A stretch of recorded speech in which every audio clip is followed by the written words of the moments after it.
Howdy folks, OGB here. In this video, I'm going to show you how to make a simple Iron Eye build that does extremely high damage and has little to no downsides to progress through the Deep of Night mode. So put away that stinky poison relic and get ready for your bow to be hitting like a truck. Now, let's cut to the chase. What we're doing here is stacking the improved initial standard attack relic, and 5 to 6 times is basically the goal for this. On the screen you'll see I have listed the bonus value for each level of improved initial standard attack based on how many you have equipped. Let's go ahead and do a quick comparison on the target dummy here, first with no relics equipped, hitting for 107 damage there on the initial standard attack. And then with my best set of 6 improved initial standard attack relics. These took a long time to get. I have like 700 hours in the game, so you might not have, amazing ones. Mine really aren't that great in my opinion. But if you can get 5 to 6 of these, you are going to absolutely crank damage. So now we're hitting for 225. More than double what we were before. And that's just the beginning. That doesn't include any of the damage increasing items or perks that we will pick up in a match. So let's go ahead and hop into something and see how it goes. I'm currently in depth 3 because I have been voluntarily deranking myself to try out different builds, and because it's just more fun to play in my opinion. But rest assured, this build remains potent in depth 4 and 5, and it also has some hidden benefits that you probably haven't realized yet. One of them being that because the improved initial standard attack is available on just your normal relics, it comes with no downsides. So you'll notice that on all 3 of my deep relics, I don't have any negative effects. Also, unlike the other meta builds for Iron Eye at the moment, I am not reliant on any status effect to make this work. The damage is just there, which is how I prefer it. And also, I believe that the poison relic for Iron Eye on his mark actually leads to mismanagement of the mark when it comes to 3-player. I think it's extremely powerful for single-player games, but once you start getting into trios, you need to allow the team to set the tempo of the mark, and if you are aggressively using it in order to just get a little bit of poison damage out, you may actually end up losing mark uptime and losing out on those big staggers on a boss.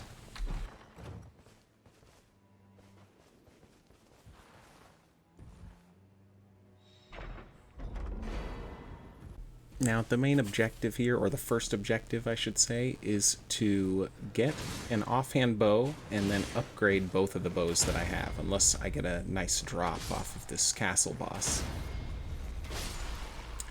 So we'll be clearing out all these guys for the money, and because we can do it pretty quickly and easily, even at level 2.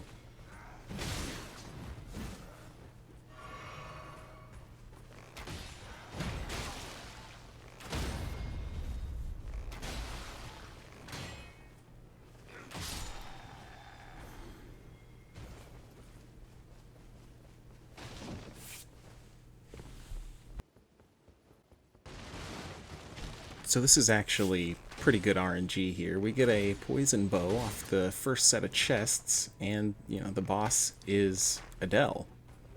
Poison's the weakness. So that's nice.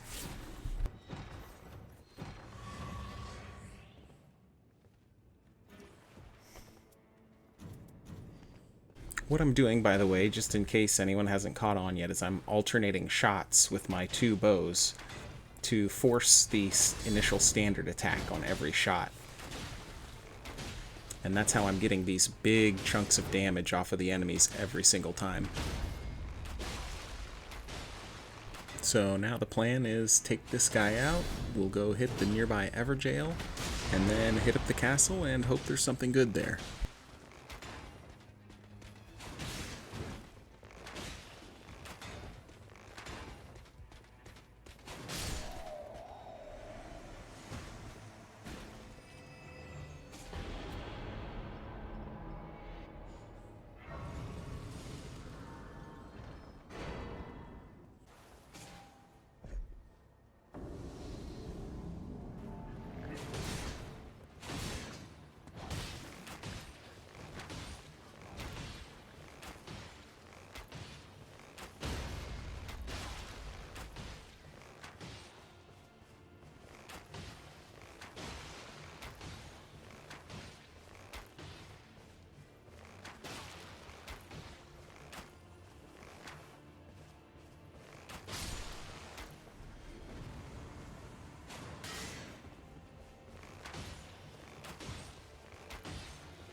A red Black Knife Assassin is fairly dangerous at level 5, but we're here at the castle, so might as well just get it done.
I thought I had the distance to take a final shot and pop the mark there, but the pillar denied me.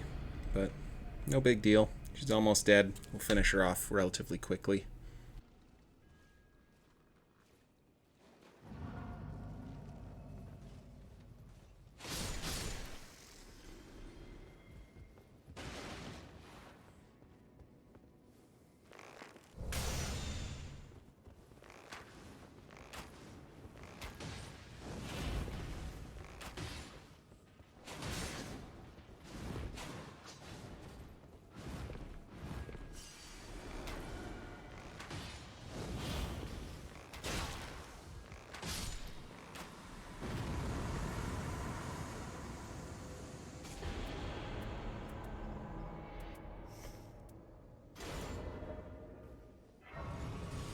We get another pretty good bow here, and then I accidentally drop my poison bow, run up to the Crucible Knight, and have to run back and grab it. But nonetheless, this is pretty much all we need as far as weapons for Gaping Jaw.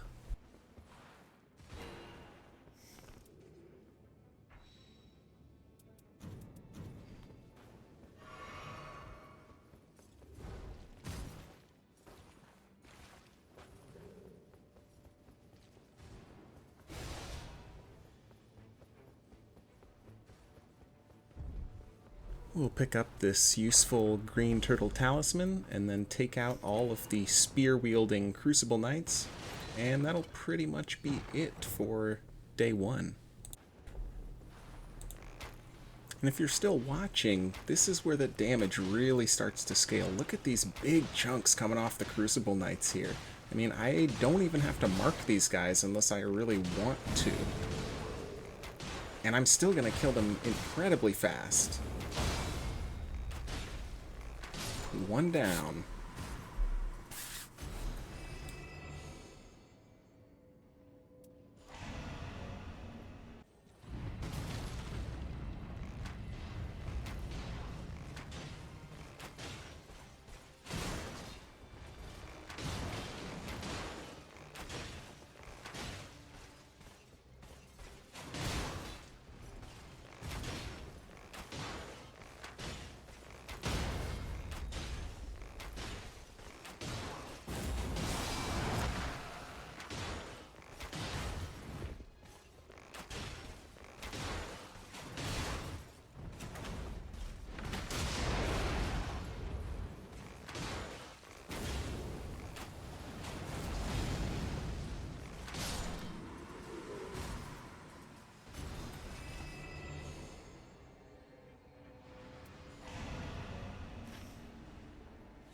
Luckily, the tree spawns near me, and I'm able to get all of the knights that I want to.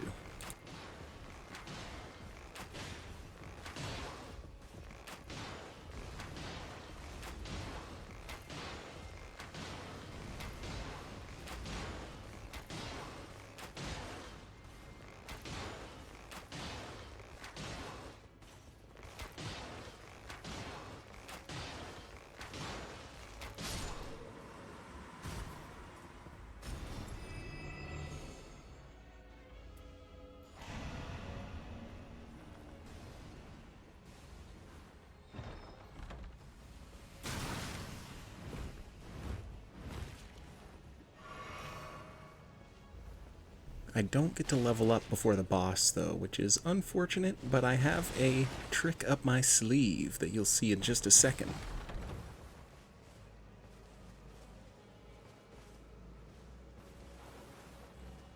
Since I have these bewitching branch starting bonus things, I figured I might as well just try to get creative with them. And the most fun thing that I've been doing is I use them on these pre-boss enemies, and I try to just keep them hanging around until the boss spawns, and then they actually help me kill the boss.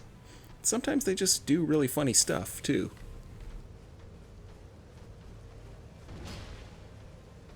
This also gives me a nice little break where I can plan the entirety of my route for day 2, which at this point is going to be pretty much finish the castle, since I know there's a big fat Erdtree avatar up there, hitting the lake, checking out the mini-boss down there, and then going into some sort of mines to upgrade my bow. And as long as I get those 3 things done, I'm ready for the Night Lord.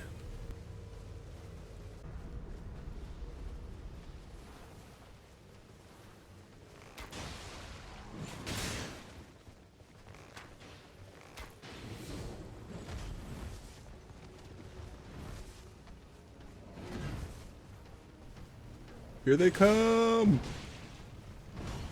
Oh, he's fucking them up! The butt slam!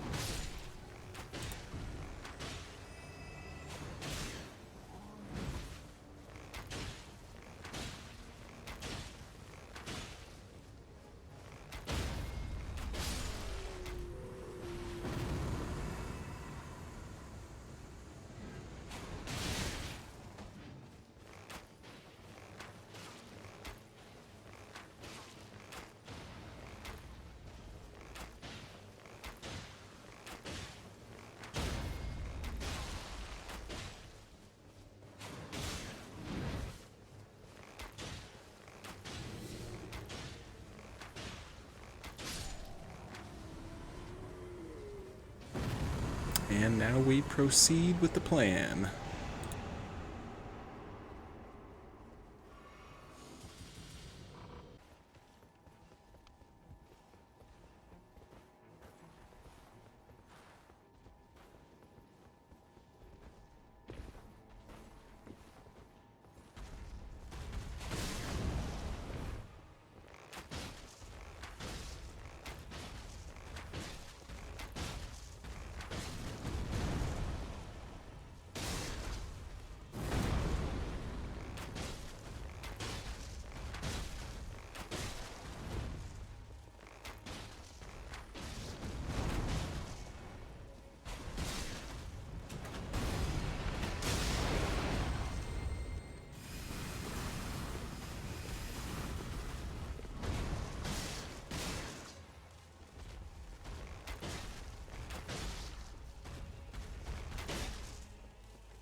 This ended up being a great decision because I get that lightning negation and another damage negation at full HP and all resistances up off this crystal staff up here that I opened from just running by the rise. So this is a pretty good one. Now I'm going to take the river straight up the map, kill that boss in the ravine. I have a key for the Everjail up there, and I can take my pick of the two mines.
So right here I'm just wallowing in disgust at my whiffed ult and trying to decide if it's worth it to potentially risk all my flasks to kill this guy while the circle closes in. But I decide to go for it, and it turns out for the better.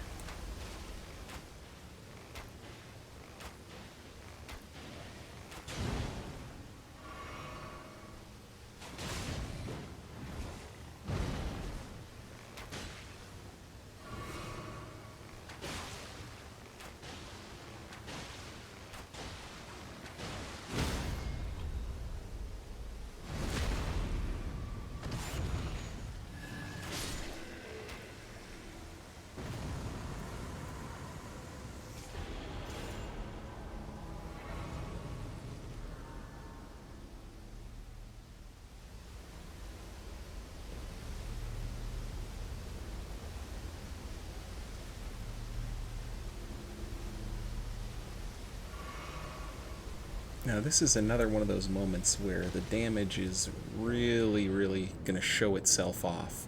Especially once I get to the boss wave here. He is going to get absolutely destroyed. And also most of these mobs are going to be dead in like 2 shots.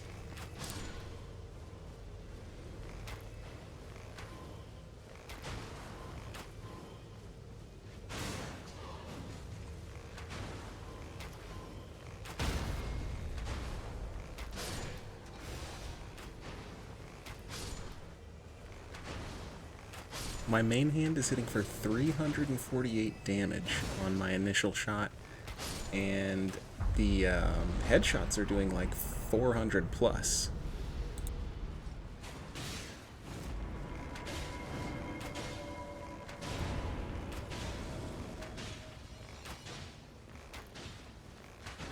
That opening volley there with the mark pop was 2,700 damage.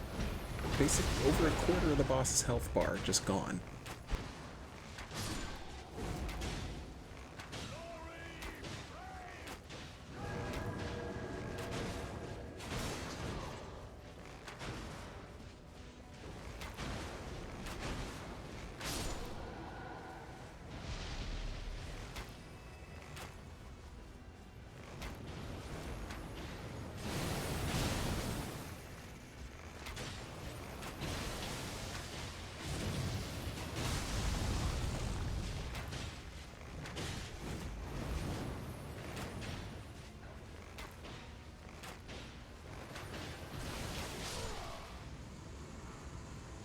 And there it is. We're off to see the Night Lord.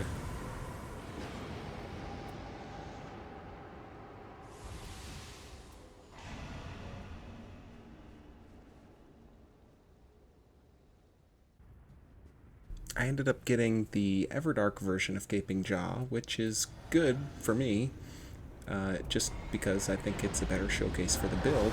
And you'll notice I actually killed him so fast that I don't proc poison a single time during this fight, even though I have a poison bow. It accounts for half my shots, and it's the boss weakness. So take from that what you will.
And now for the coup de grace.